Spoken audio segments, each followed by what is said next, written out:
9 number Nagaon Lok Sabha সমষ্টিৰ AIUDFৰ প্ৰাৰ্থী হাজী আমিনুল ইছলামে আজি নৱগঠিত ঢিং সমষ্টিৰ অন্তৰ্গত টুকটুকিৰ কটগুৰি আঞ্চলিক জামে মছজিদৰ ইফতাৰ পাৰ্টিতো অংশগ্ৰহণ কৰে। ইফতাৰতো অংশগ্ৰহণ কৰি AIUDFৰ কটগুৰি আঞ্চলিক সমিতিৰ নিৰ্বাচনী কাৰ্যালয়টো শুভ উদ্বোধন কৰি তেওঁ এদল সাংবাদিকৰ আগত কয় যে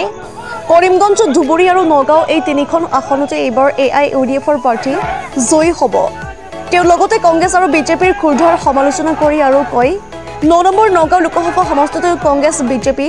প্ৰাৰ্থীয়ে যিমান ভোট লাভ কৰিব তাতকৈ তেওঁ অধিক ভোট পাই জয়লাভ কৰিব। আজিৰ এই নিৰ্বাচনী প্ৰচাৰ কাৰ্যসূচীত ইছলামকো সংগ দিয়ে AIUDFৰ কেন্দ্ৰীয় কমিটিৰ সম্পাদক চম্পক কলিতা আৰু হাৰুণ আহমেদে।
কটগুৰি আঞ্চলিক অফিসটো আজিৰ পৰা আনুষ্ঠানিকভাৱে উদ্বোধন কৰা হ'ল।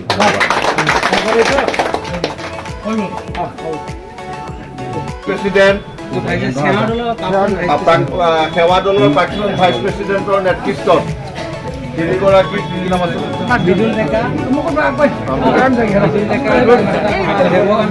মৃদুল ডেকা, দেৱকান্ত ডেকা, হেমেন শইকীয়া, এই চাৰিগৰাকী কংগ্ৰেছৰ মৰিগাঁও জিলাৰ বিষয়ববীয়াই আজি আমাৰ AIUDFৰ নীতি আদৰ্শত আকৃষ্ট হৈ আৰু আমাৰ নগাঁও লোকসভাৰ AIUDFৰ লোকসভাৰ প্ৰাৰ্থী আলহাজ আমিনুল ইছলাম ডাঙৰীয়াক সমৰ্থন জনাই তেওঁক শক্তিশালী কৰিবৰ কাৰণে আজি আমাৰ দলত যোগদান কৰিব। মই হেমন্ত বৰদলৈ আলহাজ আমিনুল ইছলামৰ দ্বাৰা আদৰণি জনাম। UDFৰ বিধায়ক তেওঁ নহয়, UDFৰ এটা সময়ত আছিল, তাৰপিছত তেওঁ কংগ্ৰেছত গ'ল, আকৌ এবাৰ AGPত গ'ল, তাৰপৰা আকৌ আহি এবাৰ আম আদমি পাৰ্টি, আকৌ তেওঁলোকে আহি আমাৰ পাৰ্টিত আহিম বুলি কৈছিলে, আকৌ কংগ্ৰেছত, কাইলৈ হয়তো তেওঁলোকে গৈ পেলাই ৰাইজৰ দল, কেতিয়াবা হয়তো SJP, মানে দল যিকেইটা আছে তেওঁ হয়তো বাকী নাৰাখে, ভাবিছে জীৱনটো বেছি দীৰ্ঘ নহয়, গোটেইকেইটা দলতে অলপ টেষ্টটো লৈ চাওঁ, গতিকে তাক আমি এৰি দিছোঁ, চব টেষ্টবিলাক লৈ থাকোঁ। এইটো লাহৰিঘাটৰ বিধায়কেও কৈ আছে যে আপোনালোকে ভোটটো কংগ্ৰেছক দিয়ক নহ'লে বিজেপিক দিয়ক। এই কথাটো ৰকিবুল হুছেইনৰ ৱাৰ্কাৰবিলাকেও কৈ আছে। আৰু আজিৰ দিনত যদি কংগ্ৰেছৰ সাংসদ পদৰ প্ৰাৰ্থী প্ৰদ্যুৎ বৰদলৈ ছাৰ্ভে কৰে যে মই টিকেট পোৱাৰ আগত কংগ্ৰেছ দলত মণ্ডল কংগ্ৰেছৰ যিসকল প্ৰতিনিধি আছিল বা ব্লক কংগ্ৰেছৰ বা AP মেম্বাৰ, প্ৰেছিডেণ্ট, জিলা কমিটিৰ সদস্য